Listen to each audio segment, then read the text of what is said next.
আমাদেরকে নিষিদ্ধ করেছিলেন নিজের গদিকে একদম নির্ভেজাল করার জন্য, নিরাপদ করার জন্য।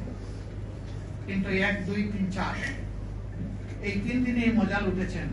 5ম দিনে দুপুরে রান্না করা ভাত ফেলেই চলে যেতে হয়েছে।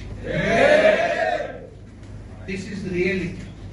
এখানে আমাদের কোনো হাত নাই, সমস্ত হাত আল্লাহ তাআলার কুদরতের হাত, ইনশাআল্লাহ শক্তিশালী আল্লাহর হাত।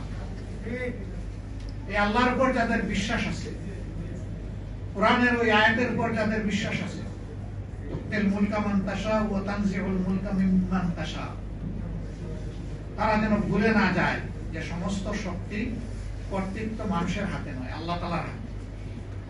মজলুমের আহাজারি যখন বাতাসকে ভারী করে ফেলে, আল্লাহ তাআলার সাহায্য তখন জমিনে নেমে আসে।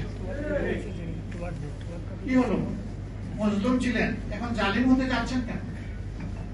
একটা ইনোসেন্ট ছেলে আলিফ, আমি তাকে দেখতে গিয়েছিলাম হসপিটালে। তার মা মানসিকভাবে ভারসাম্যহীন, বাবা অ্যাক্সিডেন্ট করে ওকে যে পড়ে আছেন বিছনায়। একটা মাত্র ভাই, সেও খুব সাউন্ড মনে হলো না। এই ছেলেটা ইন্টারমিডিয়েট পরীক্ষার্থী আগামীতে, সে একাধারে লেখাপড়া করে, টিউশনি করে, তার পরিবার চালায়। এই ছেলেটাকে রড দিয়ে পিটিয়ে তার চোখ শেষ করে দিলেন, দুনিয়া দেখার আলোটা নিভাই দিলেন। তো চোখ তো শেষ করেছিল, শেষ হাসি না। আপনারা আবার শুরু করলেন কেন? হ্যাঁ, পাটোয়ারি একটু গরম বক্তব্য দেয় মাঝে মাঝে, অনেকের কষ্ট হয়। সে নরম সুরে বলেছে, আমি আর গরম বক্তব্য দিব না, কোনো বক্তব্যই দিব না, শুধু আলিফের চোখটা ফিরিয়ে দেন মাননীয় প্রধানমন্ত্রী। পারবেন? চোখটা ফিরিয়ে দিতে পারবেন? পারবেন না। নিরীহ একটা ছেলে, সে কি হাতে অস্ত্র নিয়ে কাউকে মারতে এসেছিল?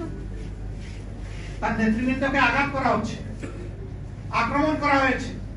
তার আবেগ এবং দায়িত্ববোধের জায়গা থেকে তাদেরকে প্রোটেক্ট করার জন্য সে এগিয়ে এসেছিল, খালি হাতে। তাকে শেষ করে দিলেন কেন?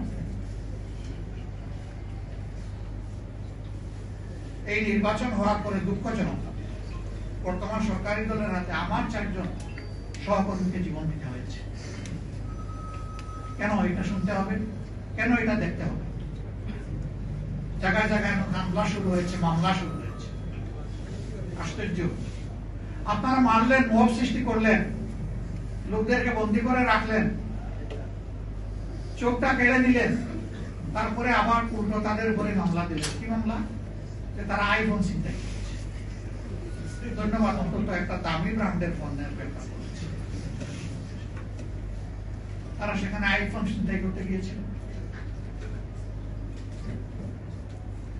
সেদিন আমি বলেছিলাম যে আপনারা তো হুবহু দেখে ওই দিকেই হাঁটছেন।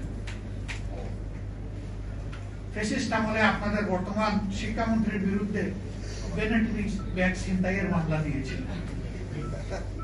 আপনারা এতটুকু অনুগ্রহ করেছেন যে একটা ভালো স্ট্যান্ডার্ডে অন্তত আইফোনে নিয়ে এসেছে।